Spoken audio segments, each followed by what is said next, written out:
André Mendonça pode conceder ao presidente Bolsonaro a possibilidade de ser candidato a presidente em 2026. Olha a importância.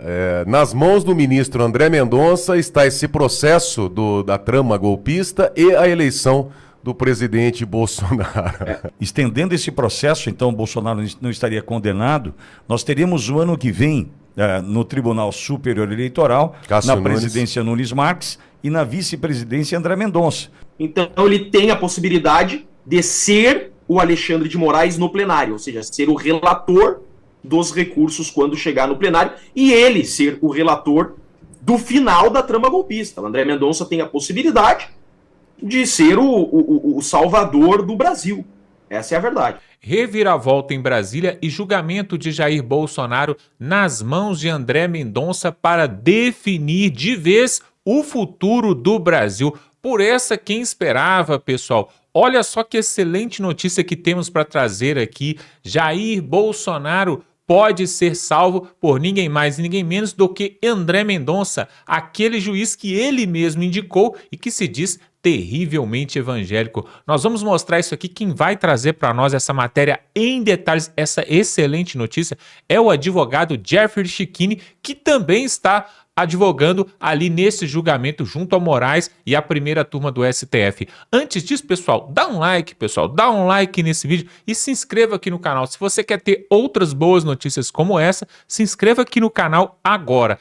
Veja essa matéria que acabou de sair e voltamos em seguida. Dr. Chicchini, no caso de ter um voto divergente do ministro Fux e a defesa entrar com embargos infringentes, eu não lembro bem do regimento interno do Supremo, mas acho que teria ali uma distribuição, um sorteio da relatoria desses embargos. No caso, se eu estiver errado, por favor, me corrija. No caso do ministro André Mendonça, dele receber aquela ação, acho que foi o mandado de segurança que o senhor entrou, ele se tornaria prevento, né? Seria o juízo, para a gente explicar aqui para os nossos ouvintes, o juiz que receberia ali os recursos desse processo no pleno. Esses embargos infringentes, então, sendo interposto pela defesa, se o André Mendonça, o ministro André Mendonça, receber a sua ação, ele seria o relator desses embargos infringentes? Se a minha memória não falha, Borgo, o plenário não tem ministro prevento ainda da trama golpista, tá? Porque todas as vezes que foi para o plenário foi em sede de liminar que não fixou competência. O que acontece? Só para recapitular para as pessoas. Lembram que nas proximidades ali da audiência, na proximidade da audiência do Felipe Martins, que é o núcleo 2, eu fiz um mandado de segurança. Tá? Esse mandado de segurança, por uma questão de sorteio, uma questão divina, né, Pitoli, caiu para o André Mendonça. O André Mendonça, Borgo, como você bem disse, ainda não analisou o meu mandado de segurança. O André Mendonça que está na segunda turma, né? Ele ainda não analisou o meu mandado de segurança. Fato é que ao analisar o meu mandado de segurança, ainda, Borgo, que ele negue meu mandado de segurança, mas se ele analisar, ou seja, se ele conhecer, ele analisa, ainda que ele negue, ele pode ser o relator dos recursos do plenário. Então, a primeira turma tem o Alexandre de Moraes como relator da trama golpista. Então, a trama golpista está com o Alexandre de Moraes na primeira turma. Quando esse caso sair da primeira turma e for para o plenário, poderá ser o relator o André Mendonça. No caso... Então, Pingou. imagina. Pingou. Doutor, no caso, os embargos infringentes, então teria a possibilidade do André Mendonça vir a ser o relator. Sim, se ele... Receber o assim seu mandado de quiser. segurança. Se ele assim quiser, porque com o meu mandado de segurança que está na mesa dele, se ele conhecer do meu mandado de segurança, automaticamente ele vai se tornar prevento dos recursos da trama golpista quando forem para o plenário. Então ele tem a possibilidade de ser o Alexandre de Moraes no plenário, ou seja, ser o relator dos recursos quando chegar no plenário e ele ser o relator do final da trama golpista. O André Mendonça tem a possibilidade de ser o salvador do Brasil. Essa é a verdade. No mínimo, então, o ministro extremamente evangélico, né, que ele tem terrivelmente evangélico, ele tem o pleno conhecimento da Bíblia, né, que aquele que sabe fazer o bem não faz, comete pecado, ele poderia, no mínimo, estender esse processo até após as eleições em 2027, né, onde nós teríamos o novo presidente da República. E com detalhe aí, que eu acho que é importante também, estendendo esse processo, então, o Bolsonaro não estaria condenado, nós teríamos o ano que vem, no Tribunal Superior Eleitoral, Cássio na Nunes. presidência Nunes Marques e na vice-presidência André Mendonça. Então aí abre-se uma possibilidade de fato para que a gente veja que Bolsonaro poderia, disputando em a eleição. tese, num recurso... O André Mendonça pode conceder ao presidente Bolsonaro a possibilidade de ser candidato a presidente em 2026. Então está olha a importância. Nas mãos do ministro André Mendonça está esse processo da trama golpista e a eleição do presidente Bolsonaro. Eu vejo, olha só, eu posso dizer que eu sou um terrivelmente evangélico também. Tá aí, Vitória? Eu sou um cara muito crente, eu sou muito cristão. E assim, tudo que eu faço, eu oro muito, eu coloco todos os meus processos nas mãos de Deus. E quando a gente fez esse mandado de segurança, não foi diferente. E veja que eu vejo a mão de Deus nesse caso. Tá? Por quê? Eu tenho proximidade do tamanho de zero com o André Mendonça, eu nunca apertei a mão dele na minha vida, eu não tenho o celular dele, para que fique bem claro. Tá? Ele provavelmente não saiba que eu existo. Mas o André Mendonça me parece ser um juiz, me parece ser uma pessoa justa. Eu já vi vídeos dele em cima de um púlpito, na condição de pastor, pregando sobre justiça. Então, quando eu vejo que o meu mandado de segurança, por um acaso, né, que para nós que somos tementes a Deus não existe por acaso, cai na mão dele, veja só, era plantão, era final de semana, era plantão, não, era feriado no Brasil, era feriado, eu já estava certo que esse mandado de segurança, Pitoli, cairia para o Fachin, porque o Fachin era o ministro plantonista, só que por algum motivo o Barroso viajou, e o Fachin foi a presidente. Então, em razão disso, o meu mandado de segurança teve uma redistribuição que poderia ter caído para o Dino, para o Alexandre de Moraes ou para o André. Essa redistribuição caiu para o André Mendonça. Poderia ter caído para o Dino ou para o Alexandre de Moraes. Então, nunca o André Mendonça teria um caso da trama golpista na mão dele. Nunca.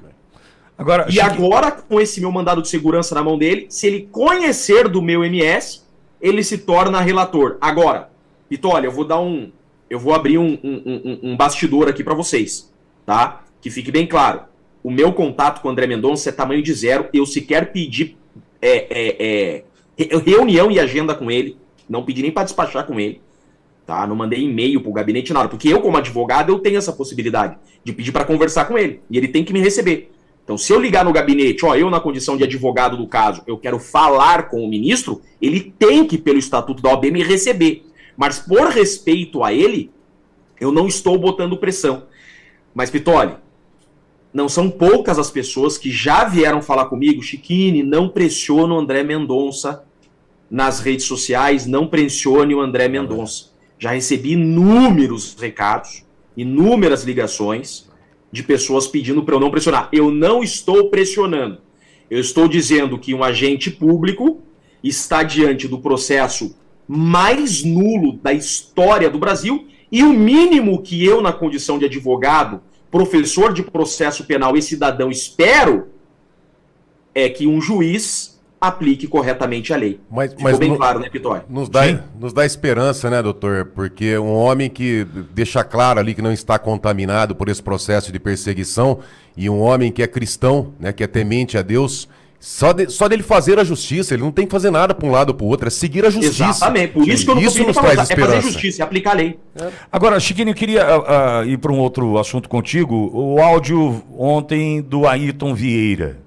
Isso pode contribuir em algum ponto, porque hoje, segundo consta, entre hoje e amanhã, vem mais coisa pesada por aí por parte da Vaza Toga. Vem coisa pesadíssima por aí por conta da Vaza Toga. O quanto isso pode interferir no processo? Olha, eu ouvi aquele áudio ontem, tá? Pelo que eu percebo daquele áudio, é naquele momento que o Ayrton está saindo do gabinete. Eu percebo que esse áudio não é de agora.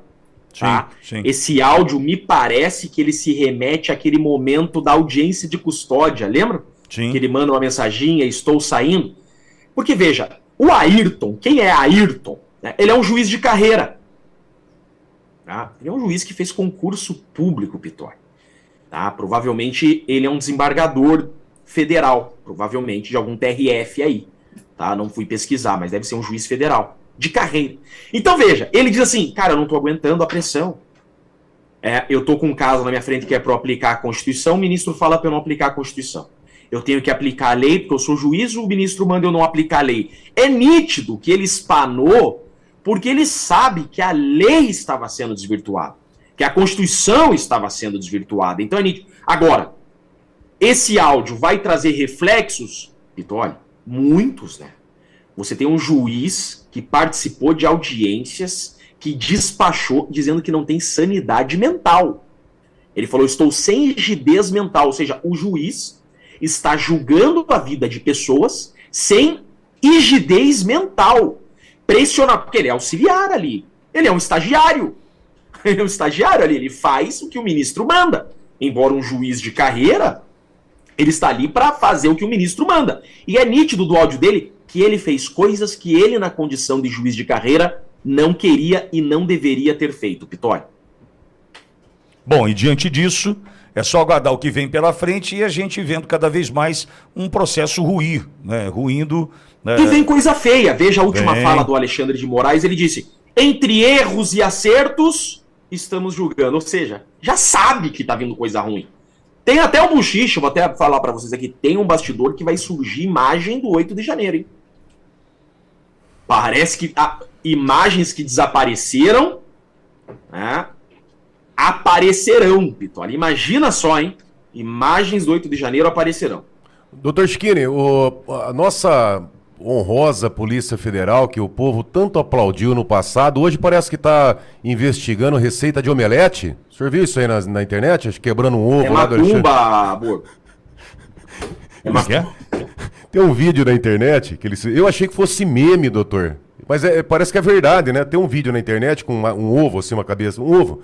E eles desenham, assim, uma carinha. Cabeça de ovo ou um ovo? Um ovo. Não, tem cabeça de ovo. Eles põem uma toga no ovinho ovo. E quebra numa frigideira o ovinho com a musiquinha daqueles índios que cantaram no gabinete do Moraes. Lembra aqueles índios que foram no gabinete do Moraes? É isso aí. E a Polícia Federal tá investigando isso. É um vídeo que o cara tá filmando, o cara quebrando um ovo e fritando o ovo. Aí a Polícia Federal parece, é o que tá dizendo a imprensa. A imprensa que tá falando, não somos nós, né, Bobo? Sim. A imprensa tá dizendo que a Polícia Federal tá investigando esse vídeo. Tem coisas que eu quero dizer que eu não posso mais me expor como eu gostaria, Pitório. Por quê? Como vocês acabaram de falar. Porque nós temos uma Gestapo hoje no Brasil, né? Então a gente não pode falar tudo o que a gente pensa, tudo o que a gente quer. Pois é, pessoal, toda essa narrativa de golpe, toda essa trama que vem, na verdade, da esquerda e desse sistema comunista que quer tomar conta do Brasil, pode cair por terra. E vejam só, pessoal, como as coisas acontecem, né? Foi para lá, foi para cá esse julgamento, teve provas e não provas, provas falsas, provas verdadeiras. Aí agora nós temos o Donald Trump aplicando sanções, lei Magnitsky e tira visto de ministros e tudo isso que acontece. O povo foi às ruas, foi na Avenida Paulista, o Congresso Nacional foi parado ali por senadores e por deputados. E depois de tudo isso, já imaginou que com uma simples canetada, André Mendonça pode ditar o jogo? E aí, pessoal, tem um ditado popular, né, bastante conhecido, que fala assim, que Deus escreve certo por linhas tortas. Eu não concordo com esse ditado. Para mim, Deus escreve certo em linhas certas, porque ele não erra. Ele nunca erra, pessoal. E aí pode cair no colo do André Mendonça, o ministro indicado por Jair Bolsonaro e que é um ministro cristão que vai querer fazer a verdade, que vai querer fazer a justiça. E o povo brasileiro pode ser sacramentado ali, como já é esperado há muito tempo. Já passou do tempo, pessoal. Nós estamos aqui aguardando e existe sim essa grande possibilidade, como falou aqui o jurista, o advogado Jeffrey Schickini, de acordo com um sorteio e de acordo com uma inclinação ali do processo, vai acabar caindo em André Mendonça esse julgamento. E aí, pessoal, aí é mamão com açúcar, né? Aí não adianta o Moraes falar nada, não adianta espernear, não adianta o Lula espernear. Aí nós teremos em 2026 Jair Bolsonaro de frente com o Lula petista de novo. E aí, o que que vai dar? Será que eles vão de novo tentar fazer algo para fazer igual o Barroso falou no ano passado? Nós vencemos o bolsonarismo? Eles vão querer de novo vencer o bolsonarismo? Aí a direita ganha uma grande força para 2026. E o Senado Federal? O Senado Federal, pessoal, tem fortes nomes para poder ter maioria no próximo ano. Fortes nomes, pessoal. Tem alguns deputados de direita que estão ali na Câmara dos Deputados que já estão cotadíssimos para assumir o Senado Federal no ano que vem. Vários. Por exemplo, Marcel Van Hatten do Novo, ali do Rio Grande do Sul. Nós temos ainda, pessoal, em Minas Gerais, temos opções fortíssimas. O que não pode acontecer em Minas Gerais, que eu estou me lembrando aqui, é o senhor Rodrigo Pacheco. O que não pode acontecer também em Minas Gerais é o Eduardo Cunha. Todos esses vão tentar ali por Minas Gerais. Agora, nós temos em Brasília, por exemplo, o desembargador Sebastião Coelho, que está defendendo aí o povo brasileiro, está indo nas ruas, está se manifestando. Nós temos várias pessoas que são hoje deputados e que podem subir a cadeira do Senado Federal. E aí nós temos maioria no Senado Federal. Aí, pessoal, não vai ser só o Moraes que vai rodar nessa parada de pedidos de impeachment, não. Serão vários outros ministros. E o Brasil pode tomar um novo rumo. Eu acredito nisso, pessoal. Porque a situação há 4, 5 anos atrás era bem diferente do que a gente via hoje, né? O Lula estava preso, o Bolsonaro, a direita crescendo, e aí o Bolsonaro ganhou com unanimidade. Pois é, era aquela situação. Hoje a situação está bem diferente, o jogo virou, mas o jogo pode virar de novo no ano que vem, pessoal. A política ela é cíclica. Nós temos falado aqui, aliás, se você pegar a história do nosso país, desde quando implementou aí o presidencialismo, né? Na verdade, nós tivemos vários percalços aí, né? Nós tivemos presidente que morreu e não tomou posse, nós tivemos ali pedaladas fiscais com a Dilma e acabou sendo impeachmentada, nós tivemos o Collor lá atrás, lá, que com a sua irmã ali deu o golpe ali da previdência, da poupança, né? E o povo brasileiro ficou sem dinheiro. Porém, pessoal, o que aconteceu nesses anos de presidencialismo foi um revezamento ali na presidência. Teve anos onde o PSDB governava, outros anos passou a ser o PT. Só que aí o PT depois agarrou o osso e não quis soltar, né? E aí estamos vindo aí até hoje com o lulopetismo, que pode cair, sim, se André Mendonça cair no colo dele. Essa questão do julgamento, com certeza, pessoal, ele não vai decepcionar. Não é da índole dele fazer esse tipo de coisa. E aí eu quero te perguntar, pessoal, quero que você coloque aqui nos comentários. Se caso André Mendonça tiver nas mãos a decisão sobre esse julgamento, será que o Alexandre de Moraes vai continuar dobrando a posse e vai tirar um coelho da cartola para poder mandar prender Jair Bolsonaro? Ou para poder mandar prender o Nicolas Ferreira, que ele já ameaçou isso também? O que você acha que pode acontecer? Coloque aqui nos comentários, porque realmente, pessoal, esse julgamento não tem pé nem cabeça, não tem provas concretas contra Jair Bolsonaro e ele está lá ainda preso em sua residência, mas isso tem data para acabar, tá bom? Nós vamos ficando por aqui, se inscreva no canal, dá um like nesse vídeo e tamo junto.